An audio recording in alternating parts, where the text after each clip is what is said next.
Então a regra é clara. Vai pro chuveiro. Foi pênalti! Esse cara é ladrão. Eu acho que eu vou tomar um cacete aqui, esse negócio. Eu nunca levei desaforo para casa. Xinga quando entra, xinga quando volta, xinga quando desce. Fique de olho no apito, o jogo é na nacional, na sirena, no grito. O cara é meio masoquista. O árbitro é o anticristo do futebol. Se ele der um pênalti a favor do time da casa aos 45 do segundo tempo e o time ganhar de 1-0, ele vai sair aplaudidíssimo. E o árbitro é uma vocação. Quando eu fui jogar futebol na várzea, eu jogava no gol. E os caras falaram que eu parecia com o Marola, que jogou no Santos, o goleiro. Nas horas que meu time não estava jogando, o pessoal falava assim, pô, vai apitar lá, Marola, apita lá, apita lá. E eu comecei a apitar. E um dia o Almir Laguna, que foi árbitro da federação, estava vendo eu apitar e tal, sempre queria lá, via. Um dia ele me chamou e falou assim, ô Leber, você gosta de apitar, não gosta? Eu falei, eu gosto. Por que você não aprende? Entrei por causa do meu pai, acho que a culpa dessa loucura é do meu pai. Eu quis ter mais um diploma de especialização para que eu pudesse dar um embasamento maior na minha atividade. Teve um torneio dessas categorias e lá nós tínhamos apenas 2 árbitros que colaboravam na arbitragem, o Everson e o Luiz Carlos. Aí me convidaram para compor o trio e dali senti uma paixão muito grande pelo trabalho e aí começou a minha história na arbitragem. A gente trabalhava aqui na Rádio Bandeirantes, eu fazia dupla de reportagem com o Héctor Rodrigues e nós vimos um anúncio na Gazeta Esportiva dizendo assim, a Federação Paulista vai abrir inscrição para a escola de árbitro. Héctor, vamos fazer o seguinte, vamos cursar essa escola, vamos nos enfronhar no meio dessa juizada e vamos ver quem é que rouba. E a gente depois, como jornalista, a gente acaba dizendo quem é. Eu optava futebol de praia, estudava educação física e um dia a federação fez um curso.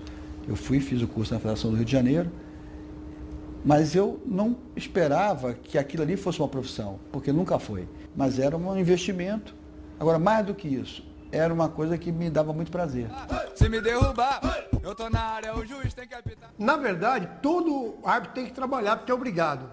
Mas é uma mentira dizer que o árbitro não vive da arbitragem. Viver como árbitro é muito relativo. Vamos supor, eu sou árbitra FIFA, então eu poderia muito falar, olha, o árbitro que chega ao quadro internacional, ele consegue viver só da arbitragem.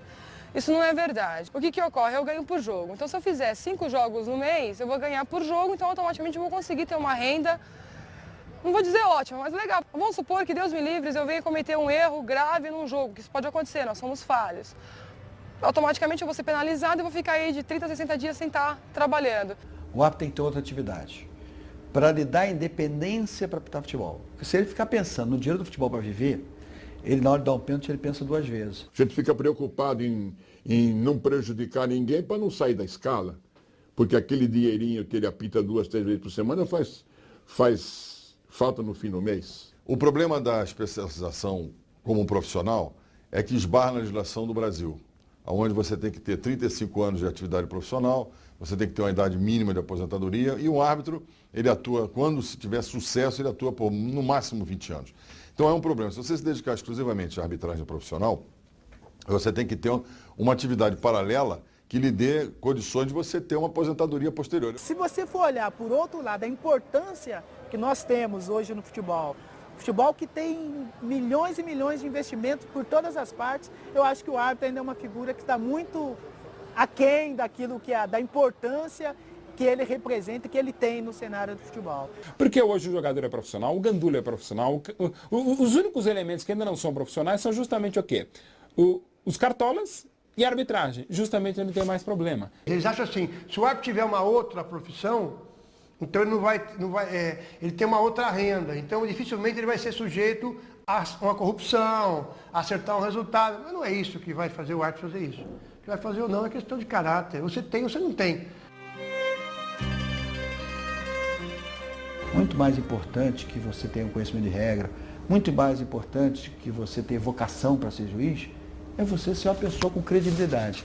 O cara sabe quem que ele quer.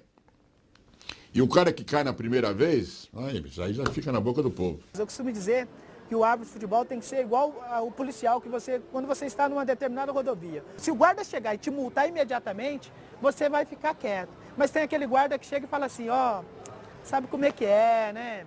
Então eu costumo dizer que o árbitro tem que ser aquele guarda que chega e multa. imediatamente. E eu procuro ser esse cara que multa. Porque quando você tem essa atitude de chegar e multar, dificilmente você vai dar uma abertura para alguém te chegar e fazer alguma proposta. De propina? 2 vezes, né? Ponte Preta e Santo André, e outra vez no Come Fogo, Botafogo Comercial. Eu sempre disse, ai daquele que chegar perto de mim com um papo bobo, vai tomar no meio do nariz. E eu dou mesmo. Então nunca tive esse tipo de problema, não por essa postura, mas por demonstrar claramente que não tem conversa mole. O árbitro que aceita, papo bobo, que o cara convida, vamos almoçar e não sei o quê, e sabe do interesse que aquela pessoa tem que parar de apitar, porque é sugestionável.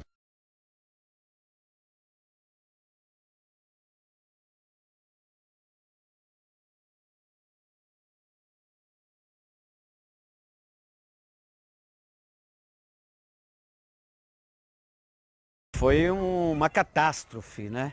Esse episódio com o Edilson. Porque ele acabou prejudicando muita gente. Essa que é a grande verdade. Prejudicou o torcedor, prejudicou o clube e principalmente o jogador de futebol. Não digo que são corruptos e tal, mas que existe tentativa de influência, de pressão, isso há muitos anos. Eu acho que para mudar isso aí tinha que profissionalizar. Encontrar uma forma de profissionalizar. O Edilson Pereira de Carvalho, agora, que é o pivô dessa história toda, é um cara que não tinha outra atividade profissional, ele vivia exclusivamente do salário dele como juiz. Se o árbitro não tiver nível, se for um cara aberto a conversas, claro que esse pessoal vai proliferar. Eu nunca permiti e nunca andei em ambientes que propiciassem esse tipo de conversa. Porque não existe hoje, dentro da minha ótica, juiz que vá roubar. A incompetência é tão grande que nem isso eles sabem fazer.